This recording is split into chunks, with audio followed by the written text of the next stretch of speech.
Shalom, everyone. Welcome back to Wednesday night at Nativ. And again, this is a um, lesson that I've been pondering since probably the middle of the 90s.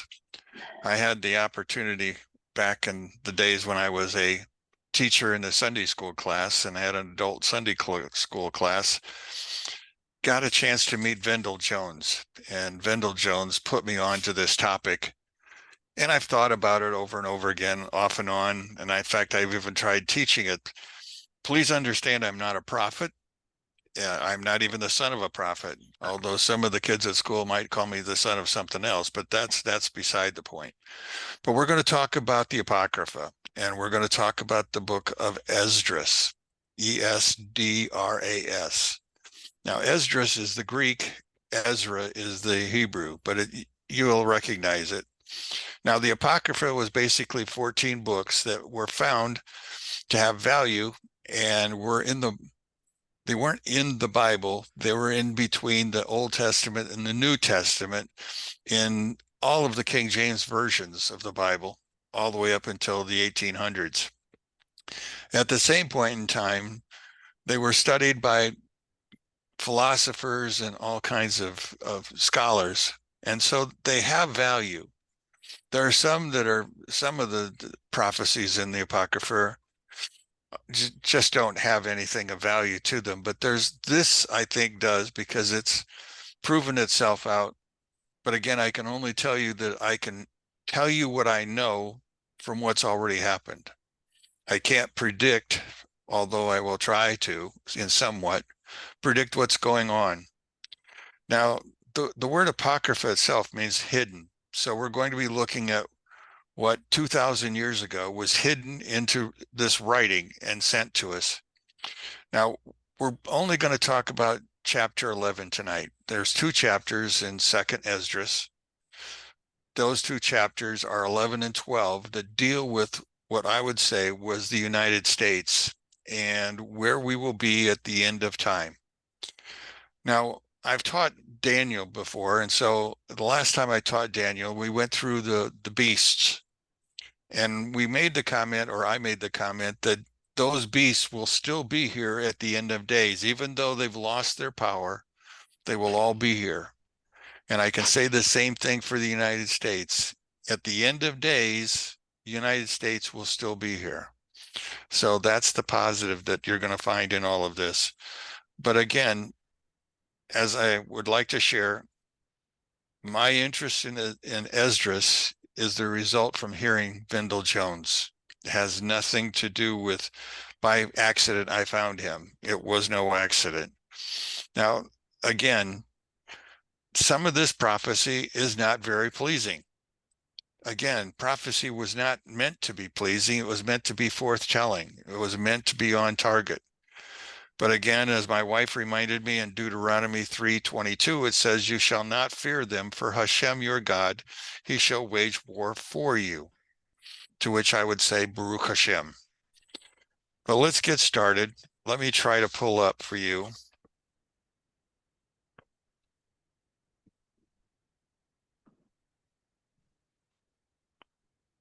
Here you go. Now, this is the King James Version. This is modern day King James. It's the new King James. But I want to go through talking to you, and there'll be times when I'm going to stop, and I'm going to give you what I'd call a history lesson, something to hang the scriptures on, because we're looking at something that really, if you were back in the days of Esdras when it was written, none of this would make sense, but it makes a great deal of sense now.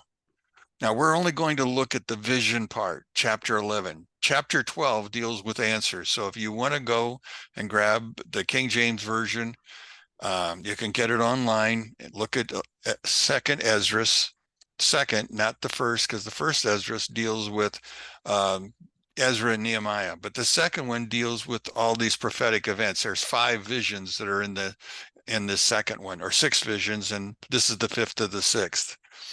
So if you go to 2nd Esdras, chapter 12, you will find the response or the telling of answers, which again is cryptic. It's not easily pulled out. You have to have a historical background in order to grab it, but you can go back, access Second Esdras chapter 12. But let's start. Then I saw a dream, and behold, there came up from the sea. Now, even in the book of Daniel, or even if you went to the New Testament in the book of Revelation, the sea always represents the Gentile nations. So coming up from the Gentile nations is this eagle, which had 12 feathers or 12 feathered wings and 3 heads.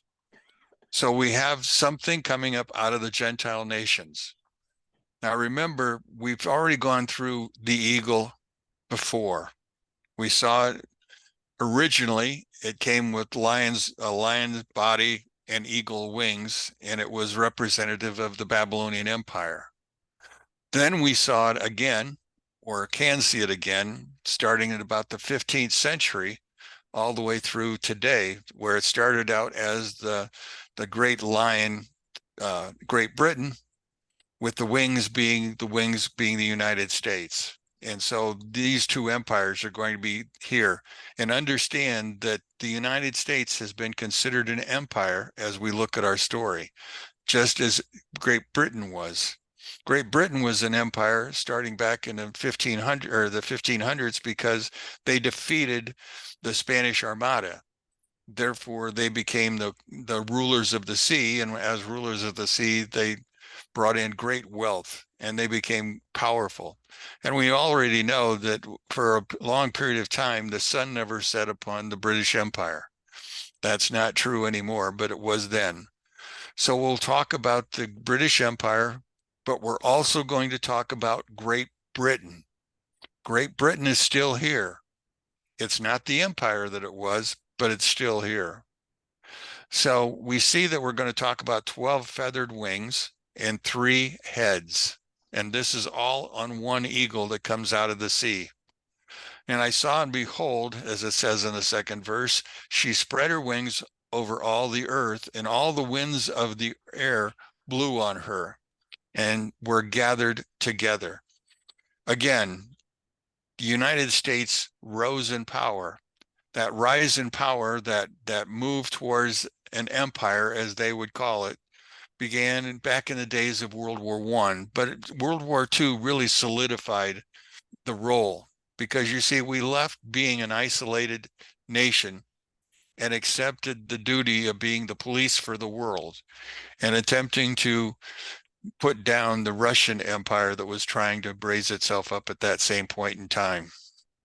Now, in the third verse, it says, and I beheld, and out of the feathers there grew other contrary feathers, and they became little feathers and small. So we have an eagle that has 12 feathers, and now we're going to find that there's going to be some contrary feathers. Now, when it says contrary, contrary means opposite or against or opposed to. So these feathers are going to be opposed to something. And that's what we're going to look at and try to understand. Now, verse 4 goes on to say, but her heads were at rest. Now, remember, there are 3 of them. The head in the midst was greater than the others, yet it rested with the residue. So in other words, it's going to come up, it'll act, then it'll go into hibernation to rise again at the end. That's what's going to actually happen as we go through this. Verse 5 begins by saying, moreover, I beheld, and lo, the eagle flew with her feathers and rained upon the earth and over them that dwell therein. So the eagle itself then is going to reach the point of becoming a dominant nation, becoming an empire. Now, you and I would not consider the United States an empire, but many people across the world still do. We have influences over great large areas, but they're becoming less and less because of what's going on in the United States today. But these feathers then, again, they rained upon the earth. Now, we're going to have to slow down for a second and begin to pull in events that are going to start happening. So let's go to the 6th verse. And I said, I saw that all things under heaven were subject to her, and no man spoke against her, no, not one creature upon earth. If we go back to the days of World War II and the completion of World War II, we found ourselves to be the nation, the greatest nation at that point in time. If it wasn't for the United States, the world would have gone into Germany, Russia, any number of things. But we left isolationism and we moved in that direction. I don't know how many of you realize it, but before World War II, we had no industries in the entire United States that dealt with armaments. We didn't make airplanes that shot down other airplanes. We didn't make ships to go to sea for the purposes of going to war. We didn't make anything in the United States. It wasn't until World War II that we became a nation of armament. But we have to go back and understand, back in the days of the flood, excuse me, let me take a drink.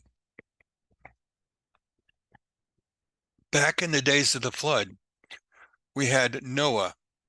Noah was the one who brought rest to the land because Noah was a tool maker. The tools he made were farming instruments. He brought things to life. Now he had a brother who was also, well, actually was a half brother through marriage. His half brother happened to be Tubal-Cain, and he brought with him the idea of war. So he made spears and swords and arrows.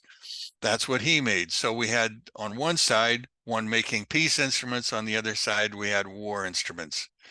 Well, after the flood, we will find that the peace instruments were less used than the war instruments as we began to see what was happening.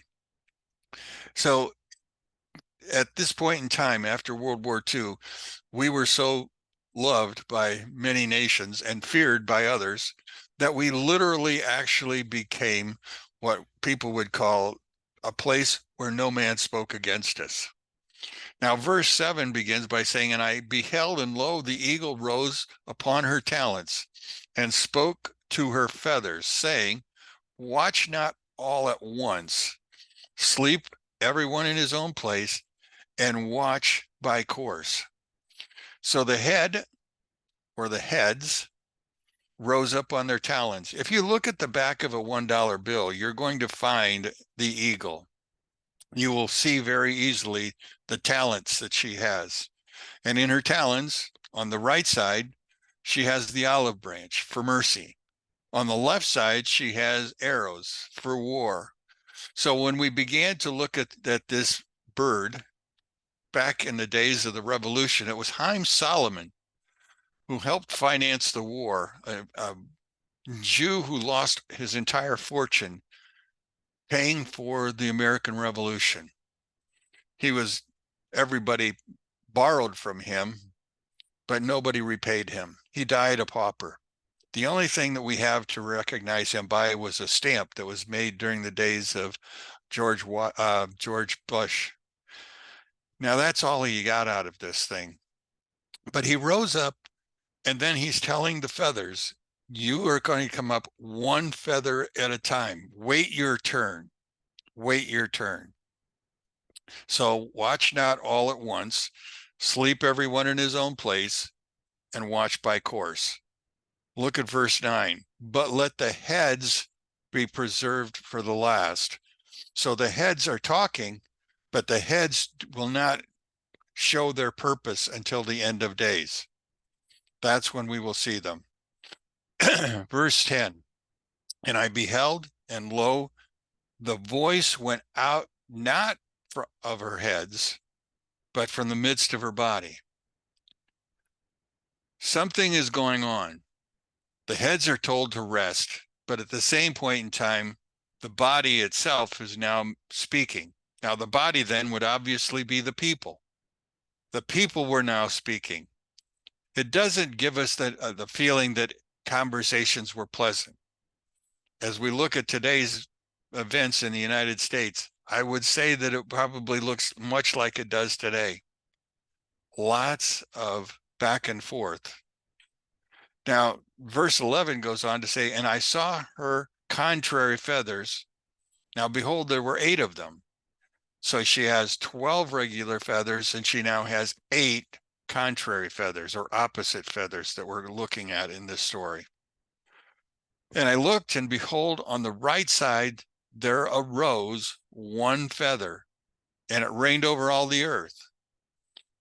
Then the question comes, what's the 1 feather? Well, we need more information, so let's go on. And it was that when it rained, the end of it came, and the place thereof appeared no more. So the next following stood up and reigned and had a great time. So in other words, it lasted longer. It goes on in 14, it says, and it happened that when it rained, the end of it came also like as the first, so that it appeared no more.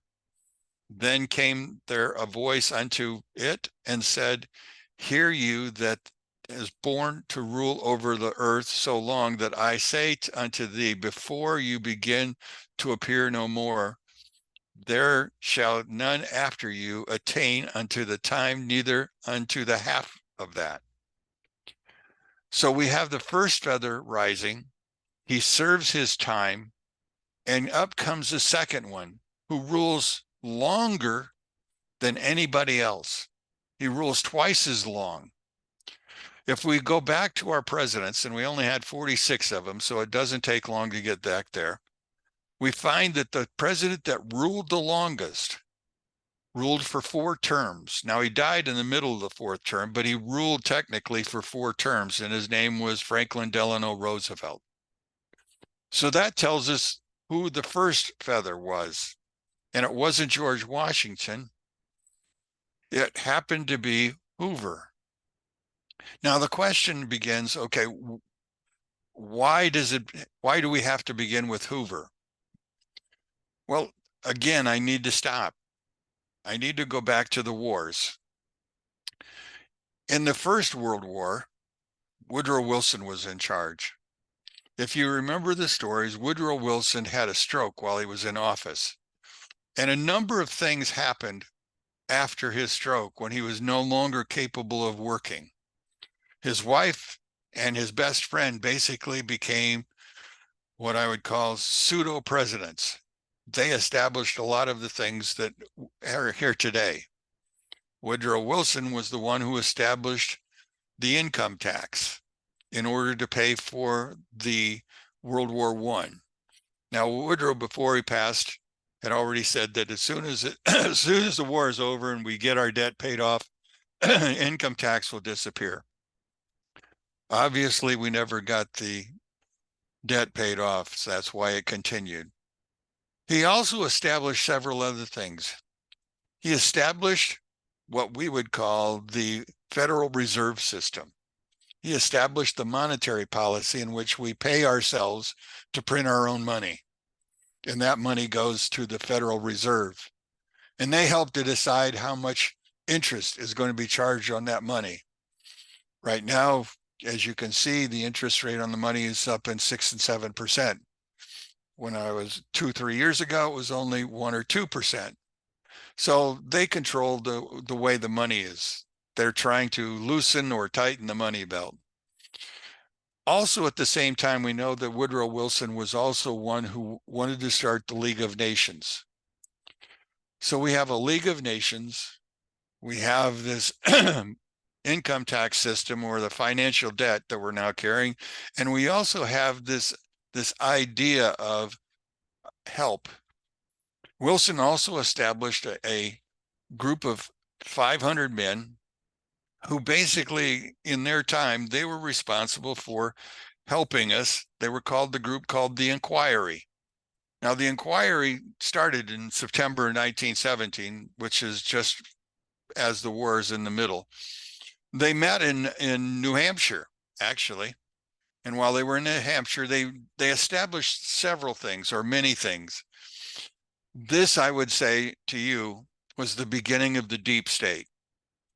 We now found that we had many hands, many advisors. Among the advisors were obviously generals.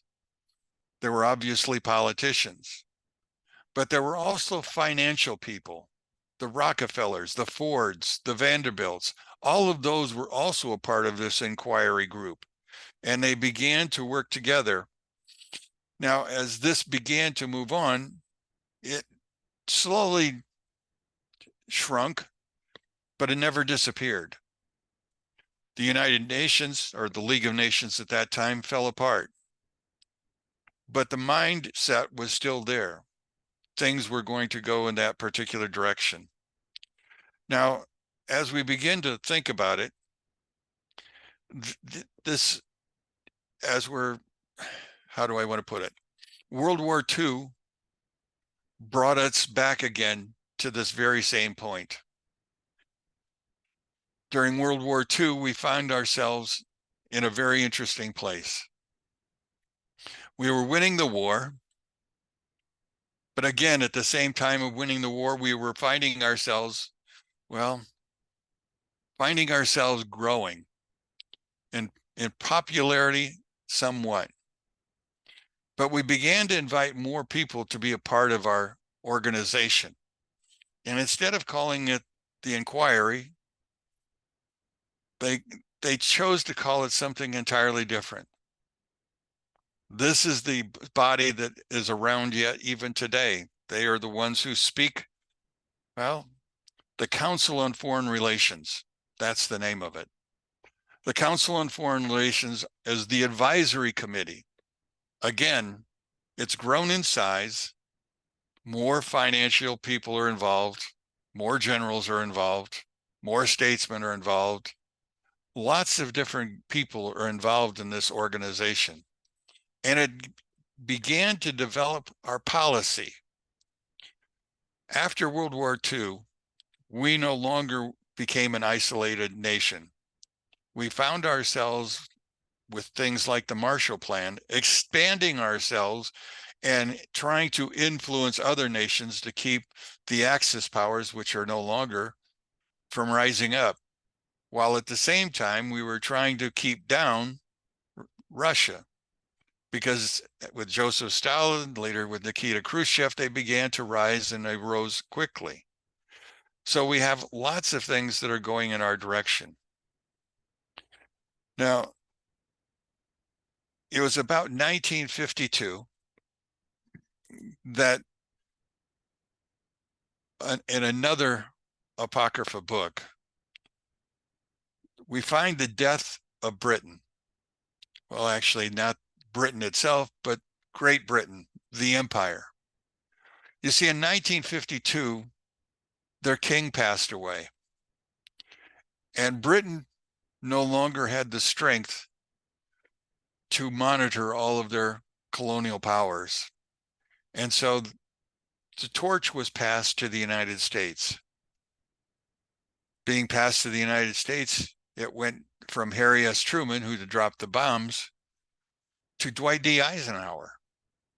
Now, Dwight D. Eisenhower obviously was our first military general who was worried. He was worried about the Council on Foreign Relations, but he was more worried about something else that was growing and growing large. Remember, before World War II, we didn't make our own guns. We didn't make our own airplanes or our ships. After World War II, we began to become the military industrial complex. We became the great gun makers. Now, in doing that, the budget for the Defense Department grew and grew and grew. But as it grew, so did our debt. It was George Bush Sr.'s, and I cannot remember his name, who was Secretary of Defense. And he was speaking one time and he made the comment, he says, "We lost $4 billion last year, but we don't know where it went." Money began to leave the State House with no strings attached, nobody knowing where the money was going. So over time, the United States continued to rack up a debt. but the debt was still manageable because we were still under the gold standard. Now, Dwight D. Eisenhower, to his credit, created what we call the interstate highways. The interstate highways weren't for people. The interstate highways originally were so that we could move our armies from one place to another quickly. And so that's what the interstates were for. But they now had the practical purpose of helping us get from here to there for vacation purposes. So the nations itself began to rise, and it began to take on a great deal of power. So we went from a nation of inquiry to a nation that had its own council on foreign relations. We also began to create what most people will call the deep state. Because you see, at this point in time, we began to develop the CIA, the NSA, all of those organizations which we really have very little understanding about, but they are truly there. So we now have this international flavor to us, and lots of things are happening. Again, the council is there for advising.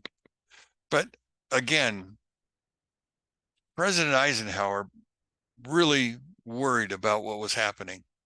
In fact, his final speech, 1961, seems like just yesterday since I was living through that. He wrote his farewell address. Now, he wasn't nostalgic. He didn't spend a whole lot of time talking about the good old days or anything else. You see, he was worried. In fact, his speech went this way. Before World War II, the United States had no armament industries. American makers of plowshares could, with the time and as required, make swords as well. But we can no longer risk emergency provisions or provisions of national propositions of national defense. We have been compelled to create a permanent armament industry with vast proportions. Added to this, 3.5 million men and women are directly engaged in the defense establishment, and we annually spend on military security alone more than the net income of all of the United States. Now, this conjunction of an immense military establishment and a large arms industry is new to the American experience. The total influence, economic, political, even spiritual, is felt in every city, every state house, every office of the federal government. We recognize the imperative need for this development, yet we must not fail to comprehend its grave implications. Our toll, resources, and livelihood are all involved. So is the very structure of our society. In the councils of government, we must guard against the acquisition of unwarranted influence, whether sought or unsought, by the military-industrial complex. This is the first time those words were ever used. Military-industrial complex. The potential of this disastrous rise of misplaced power exists and persists. We never let the weight of this combination endanger our liberties or democratic process. We should take nothing for granted. Only an alert and knowledgeable citizenry can compel the proper meshing of the huge industry and military machine of defense with our peaceful methods and goals, so the security and liberty may prosper together. That was his speech. Focus: the military-industrial complex. The military-industrial complex hasn't gotten any smaller. No, it's continuing to grow. Now look at verse 15. Then came there a voice unto it and said, Hear you that last born rule over the earth so long. Now, who was it that bore rule over the earth for so long? That was the British Empire. This I say unto thee, before you begin to appear no more, There shall none after thee attain unto thine time, neither unto the half of it. Then arose the third and reigned after it. So if we look at 15, 16, and 17, who we're talking about here, that is the British Empire. The British Empire ruled for nearly 500 years.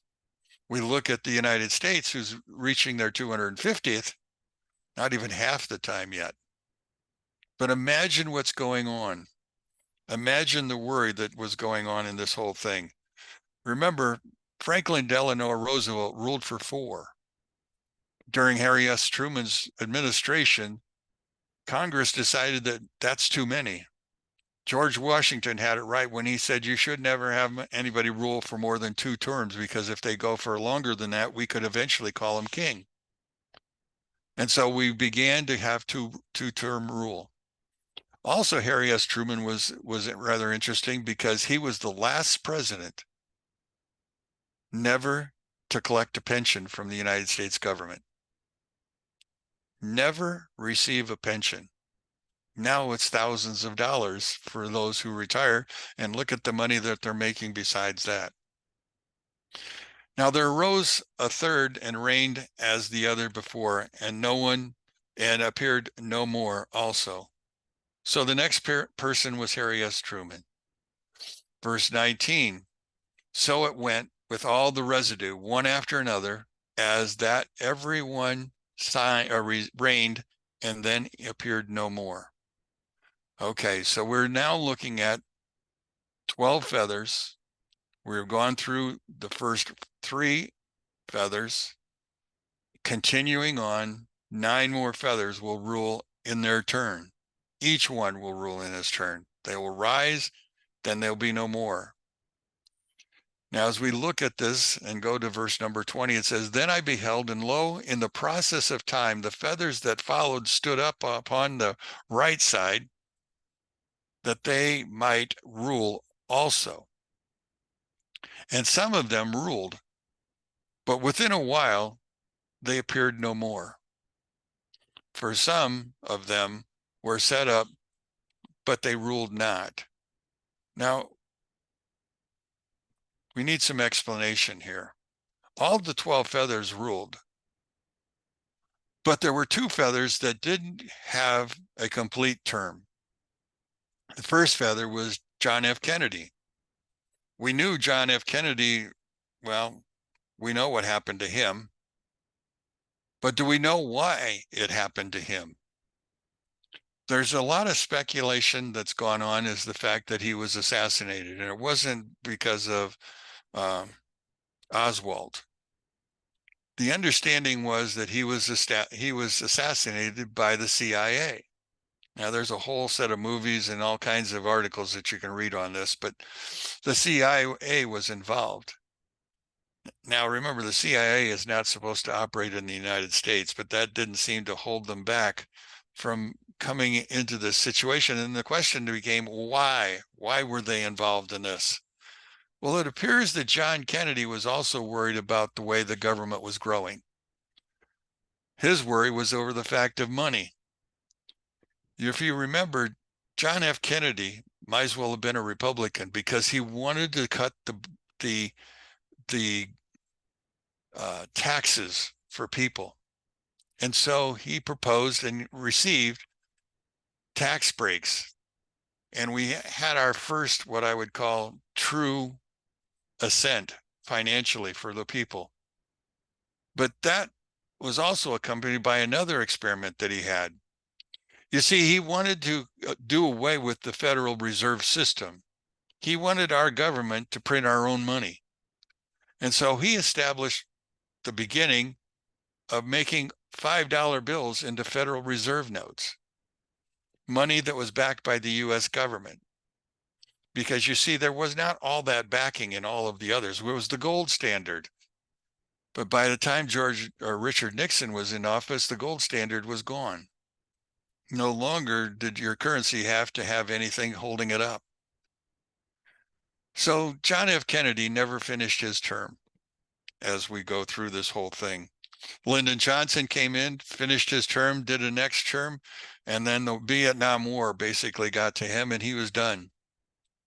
Then came Richard Nixon.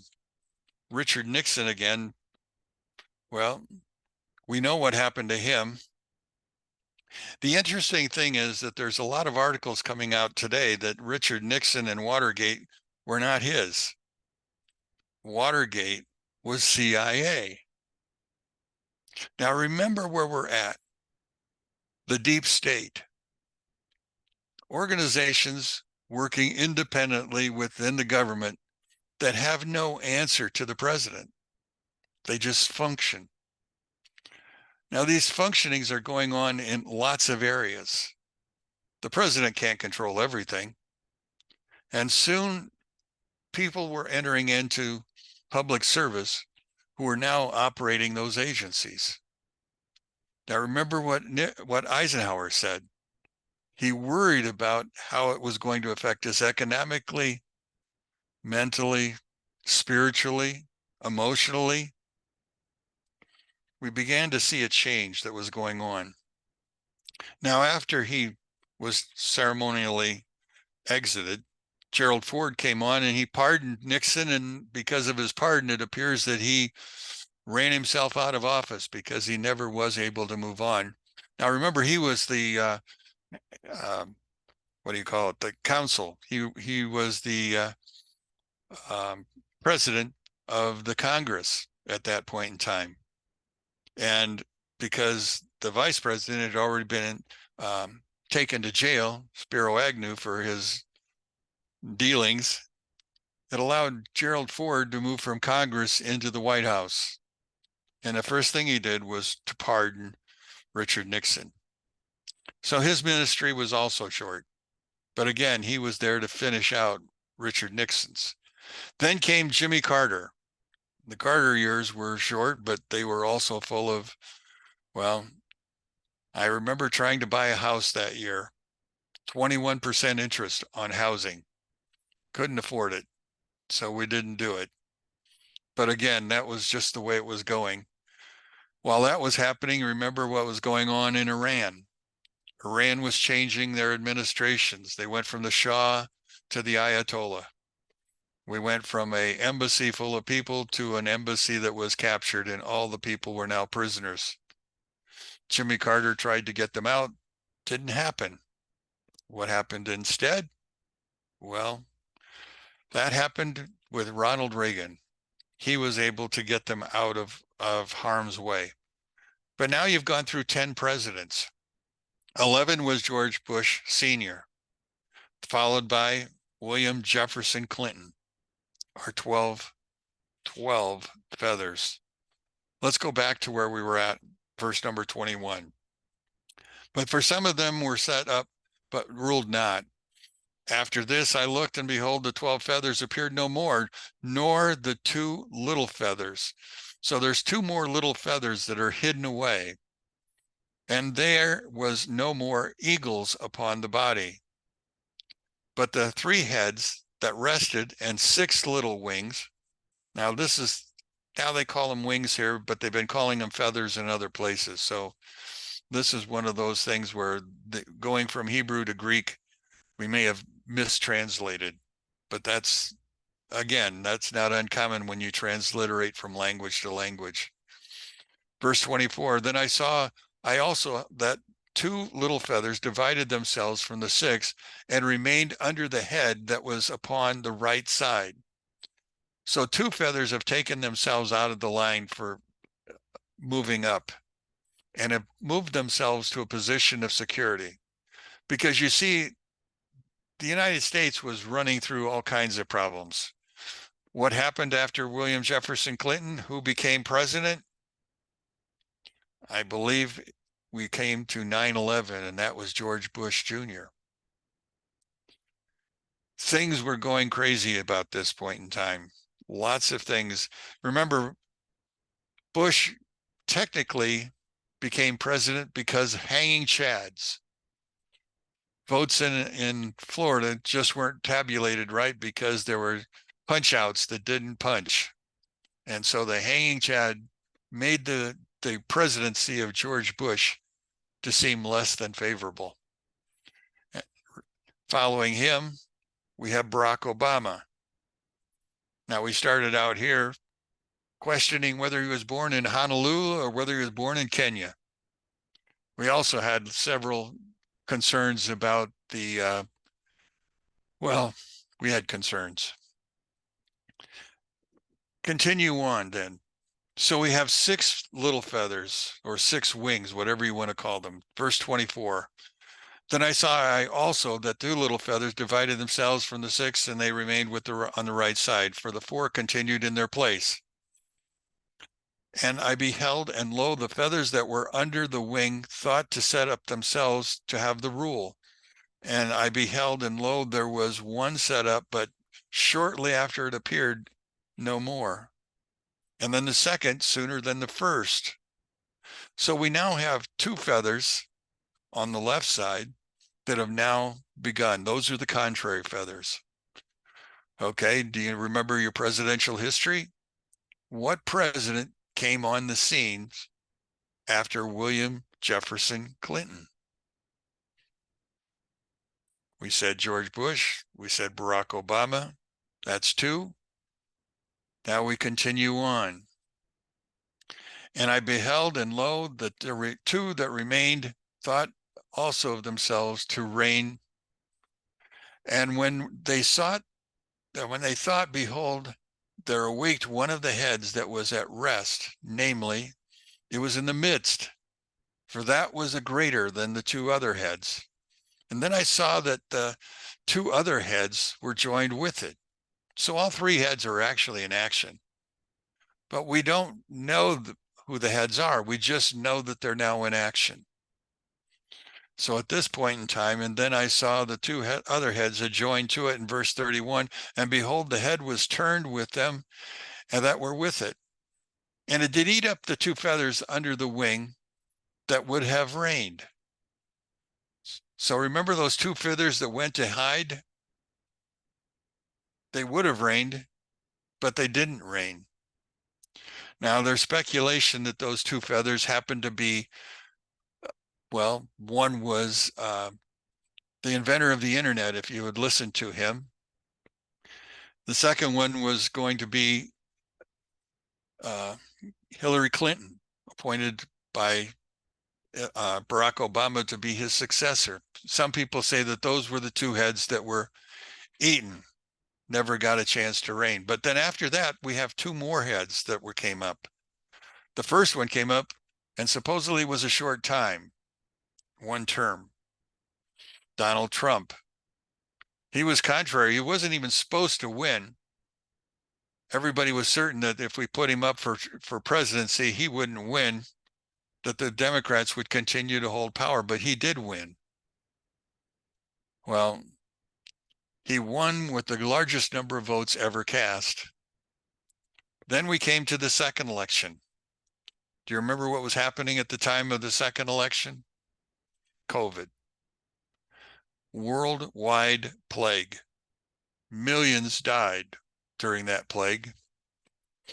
Our 2 candidates were on the stump. Well, actually only one. One was in his basement. And we had to all learn how to mask. Remember those days? Some states, they were masked for over a year before they were loose. And again, what happened? The president became very unpopular. He was voted out, but not without consequence, because you see, people began to think that he shouldn't. But remember what his office was like.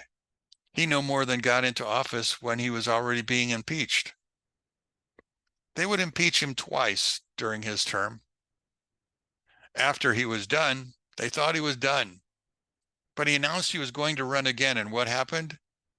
Immediately, they began to file suits against him. 4 of them, actually. 5, if you count the one where they took nearly $500 million away from him because of what they said were phony land deals. Nobody was hurt. There were no claimants except for Letitia James, who was the, again, Attorney General for New York.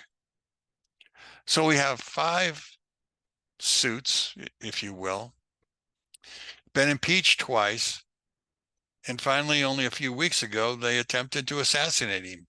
Well, somebody did. Nobody knows what's going on because you see the Secret Service that was supposed to be watching him, well, they didn't have enough men and it was too hot that day, so the men didn't stay on the roof like they were supposed to. And after an hour with no ability to communicate with the Secret Service because the Secret Service hadn't picked up their phones from the local police so that they would be in contact with one another, we ended up with a mess. Now we're working through what would be considered the next election. That's where we're at this point in time. So look at 33. And after this I beheld, and lo, the head that was in the midst suddenly appeared no more, just like the wings. So we don't see it anymore. Does it disappear completely? No, it'll be back. But it does not act for a while. Now, there has to be some questions as to why, one way or the other. And so let's go back to the very beginning. One empire gave way to another empire. The first empire was Britain, Great Britain. Great Britain itself had become the world because of the defeating of the Spanish Armada. From that point on, they were the champions. It was in 1952 that King George II died. Well, King George II was the last of the kings at that point in time who ruled over any part of the empire. In other words, the empire completely had fallen apart. No longer were they in control of any area. Rising in his place was Queen Elizabeth, who would rule for 70 plus years. But there were other things that were happening at that very same time when Britain began to rise. The Catholic Church. You see, the Catholic Church had an epiphany. Well, actually, one of their soldiers had an epiphany. He was a Moravian, comes from Morocco and from Mauritania, who met God and pledged himself completely to the Pope. And he established for them a new order only betrothed to the Pope, who were willing to do whatever the Pope ever asked of them. The character was Ignatius. The organization was the Jesuits. Now, the Jesuits at this point in time became very, very active. Many different ways. They began to go across the world cultivating Catholicism. Sometimes they did it with the sword. Sometimes they did it with the ballot box. Sometimes they did it with lots of different ways. So that was going on. In the Middle East, there was also something else happening. Another character, also Jewish, just like Ignatius was, named Sabbatai Zvi. Now, Sabbatai Zvi began as a young man to be considered exceptional. He mastered the Torah, he mastered the Talmud, he mastered all the books that they had, including the Kabbalah. So he was capable of conversations that most people couldn't. In fact, he was considered to be the next possibility for the Messiah. Now, he didn't feel strong in himself in that way, but he became strong. Lots of things happened in his time, but he was also schizophrenic. There were months when he would go without eating, living off of only bread and water. There were times when he would become secluded. But in all of this, he had people that were championing him. And Zvi established for them their messianic reign. Now, this messianic reign was not God-driven. It was man-driven. Eventually, Zvi got in so much trouble with the king, or actually the caliph that was in charge of Turkey, who basically sat him down and says, convert or die.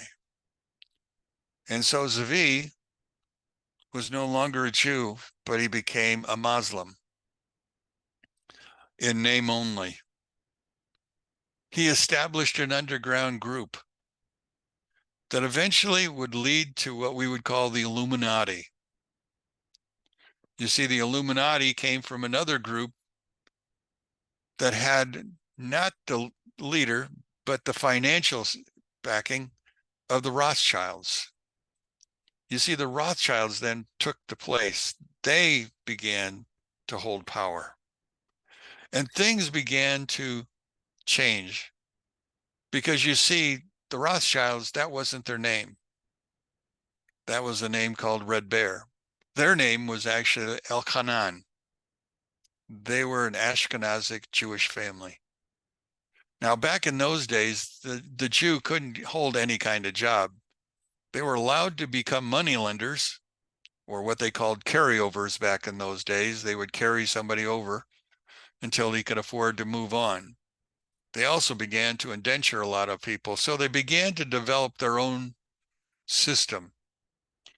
Finally, when Amstel Rothschild took the throne or took the power, he established 5 world banks, one for each of his sons. Eventually, the World Bank became obviously the central monetary system. As we're going on, then we're watching the growth of what I would call that hidden state, that secret organizations, the swamp, if you will, was now growing overseas till finally the King of England, or the King of Great Britain at that time, died.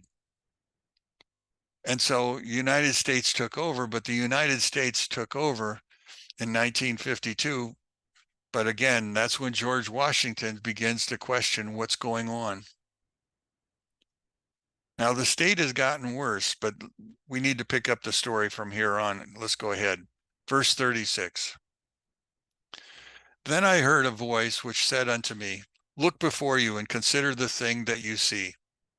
And behold, and I beheld, and lo, as it were, a roaring lion chased out of the woods. And I saw that he sent out a man's voice unto the eagle. So here comes a lion. Now, we're never told exactly who the lion is in this case. We'll learn about him in the next chapter. But as we're looking at him here, he comes out of the woods. He comes out of the land. So we have the hint that he's probably Jewish. It's Israel. Now, Israel doesn't exist at this point in time, but this lion comes out and he looks at the eagle and he talks to the eagle. And notice what he says. Hear me, I will talk with you, and the highest shall say unto you, are you it that remained of the 4 beasts, whom I made to reign in my world, that the end of their times might come through them? Okay, so who's the 4th beast that he's talking about? Well, obviously he's talking about Daniel chapter 7. We know that there were 3 beasts that look like animals. The first one was, again, if you will, was Great Britain, or if you want to, it was Babylon. The second beast was Medo-Persia, or if you want to, could have been Russia. The third beast was the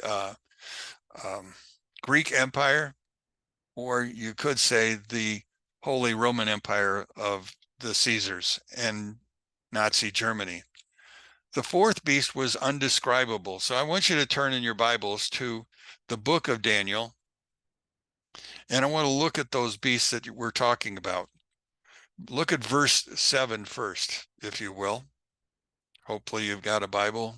I've been helping you, but this time you can actually read it for yourself. I'm using the Art Scroll edition, so it begins by saying in verse 7, after this I was watching in night visions, plural, night visions, And behold, a fourth beast, exceedingly terrifying, awesome, and strong. It had immense iron teeth, and it was devouring and crumbling and trampling with its feet what remained. And it was different from all the beasts that had preceded it. And it had 10 horns. And as I was contemplating the horns, behold, another horn, a small one, came upon it, or upon them. And 3 of the previous horns were uprooted before it. There were eyes like a human eyes in this horn, and a mouth speaking haughty words or blasphemous words. As you can see, this beast doesn't look like any animal. It doesn't have the description of an animal. But I want you to look ahead to verse number 23. Because again, he begins to describe this animal again, or this beast, I should say. Verse 23, chapter 7, begins by saying, "This is what he said. The fourth beast will be the fourth kingdom on the earth, which will be different from all the kingdoms. It will devour the entire earth and trample and crumble it." So now the lion has come out, and he's now recognizing this beast. So what we're having to look at, this beast, like the first beast, has come back again. May have disappeared for a while, but is now back. And that's what we're looking at. Are you that fourth beast that's spoken of here? Verse 24 goes on to say, "And the 10 horns from that kingdom, 10 kings will arise, and another one will rise up after these, who will be different from the former ones. And he will humble the 3 kings, and he will speak words against the supreme one, and he will exhaust the holy supreme ones. And he will plan to alter the seasons and the laws, and they will be given over into his hand until a time and times and a half a time." So this beast was and will be. That's what I want you to understand. We're watching this beast grow. This beast tramples. This beast is terrible. He's iron. He's everything that is strong. And among that strength is the ability to crush his enemies. If we watch what's going on in the world today, if we go back to an Illuminati, if we go back to the Jesuits, which is the religious component, the Illuminati, which is the economic component, or the military, which is the United States at this point in time. But you see, the United States is falling. Our debt is now so high that we have lost prestige. Back in the days of Dwight Eisenhower, back in the early 50s, the United States made a deal with Saudi Arabia. You see, Saudi Arabia and the United States in 1951 produced the most oil of any nations in the world. In fact, what they decided was that the dollar, which would then be called the petrodollar, became the currency for oil purchases. Well, that deal ran all the way up until this year. Now it's no longer in effect. But it's also, as you begin to look around the world, you're beginning to see other nations have established their own currency for exchange for oil. No longer is the petrodollar the dollar of choice, which has also caused our dollar to lose value. So we are living in a country that for a while was considered an empire, but has begun to slowly shrink. And contrary feathers have come, have gone, and now we're reaching the end of those feathers. Now on September 8th, which is next week, isn't it next week or Tuesday, a week from next week, a week from Tuesday, we're going to have a debate between 2 candidates running for office. What I find interesting is on the Hebrew calendar, it's the 8th day of Tishri. The first 10 days of Tishri are the days of repentance. The 8th day, well, let's go back. The first day of that is called Tashlik. It's the day when the Jewish people might take their bread down to the river, and they began to cast bread upon the water, that the fish would eat up what would be termed their sins. Well, for some countries, that works. Other countries, they use the 8th day. It'll be on the 8th day that this esteemed, what do you want to call it, debate will occur, in which the prayers of the nation should be going with it, because we find ourselves at a crossroads.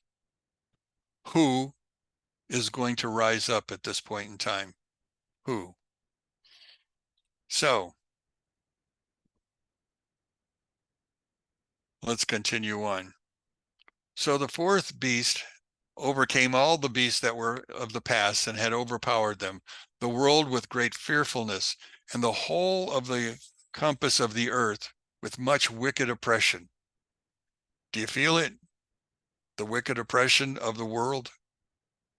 The beast isn't a particular country. The beast in itself is the idea of evil. That's the beast. Now, it's known by different names, but the understanding is it's evil. That's what we're supposed to take from this. So it compasses the world, or the earth, with much wicked oppression. And so long time went he upon the earth with deceit. Now we're talking about a person who has been deceiving. Someone has risen, if we're in those last days, who has been bringing deceit. Now, we may not hear it all. We may not know who he is, but he has been functioning if we are in the last days. For the earth hast thou not judged with truth? Well, if you go back to the book of Isaiah, the first chapter, the first thing you're going to find is that the judges were corrupt. Now, if you look at the United States today, what kind of problems do you see? I was listening to the radios and reminded a few years ago, the candidate for the Democratic Party, Kamala Harris, was on the stage in a debate, and at this point in time, she was a lieutenant colonel who was in the National Guard, made this comment about Harris. She had put thousands of people in jail for marijuana, but laughed when she had. Then she denied one man his freedom when he was on death row, only to be told that she had to free him. Her judgments have not always been fair. Kind of like did not judge with the truth. 42, for thou hast afflicted the meek, thou hast hurt the peaceable, thou hast loved liars, and destroyed the dwellings of them that brought forth fruit, and hast cast down the walls of such as did them harm, that did no harm. Now therefore is thy wrongful dealings come up unto the highest, and thy pride unto the mighty. So the greatest enemy, this beast, is now reaching to the greatest heights. So the highest also hath looked upon the proud times, and behold, they are ended, and his abominations are fulfilled.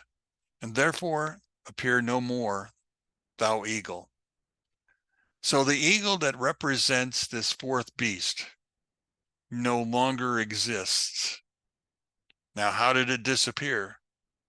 Well, we're not told. It says the horrible wings, nor the wicked feathers, nor the malicious heads, nor the hurtful claws, nor all thy vain body, that all the earth may be refreshed and may return, being delivered from the violence.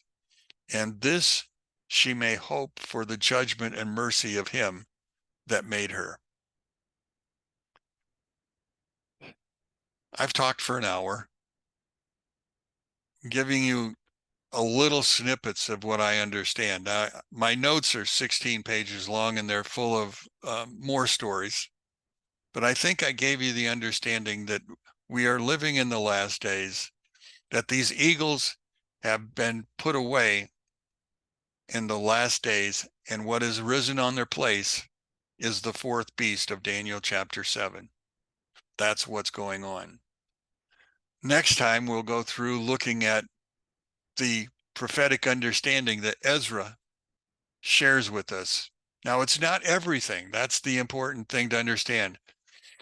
And I'm not a prophet, so therefore you're not going to hear me prophesying. All I'm going to try to do is share with you what it is that they're actually saying. And at the same point in time, we may conjecture together what's next. All I know is the next most important event is going to happen in November. That is the point in time when our elections decide our direction. Because you see, we've run out of feathers. If Kamala reaches the point, then we are now moving into the end. If Donald makes it, we might have a reprieve. But there again, look at all the things they have attempted to do to Donald Trump already. Will he make it through 4 years?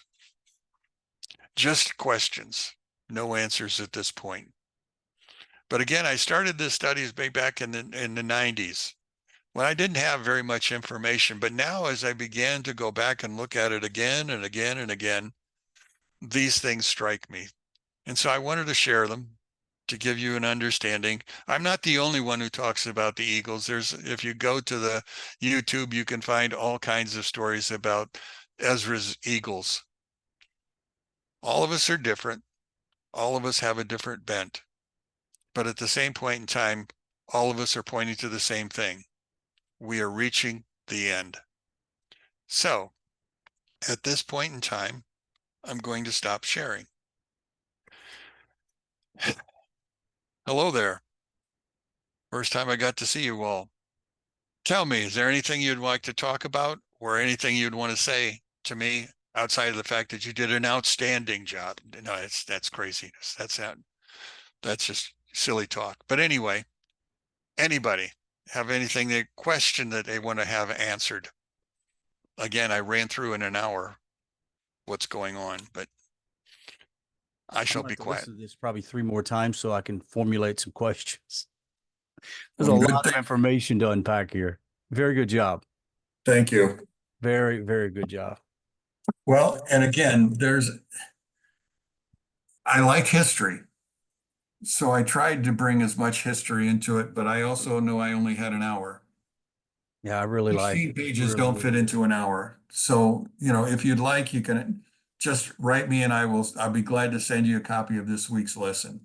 So you can get a chance to look at all the parts that are there. It is on tape or on recording, and the recordings itself eventually are going to be public or put out on the air, but right now they're just where they are. So anyway, thank you for listening. Any help, any questions? Anybody at all? None? Wow.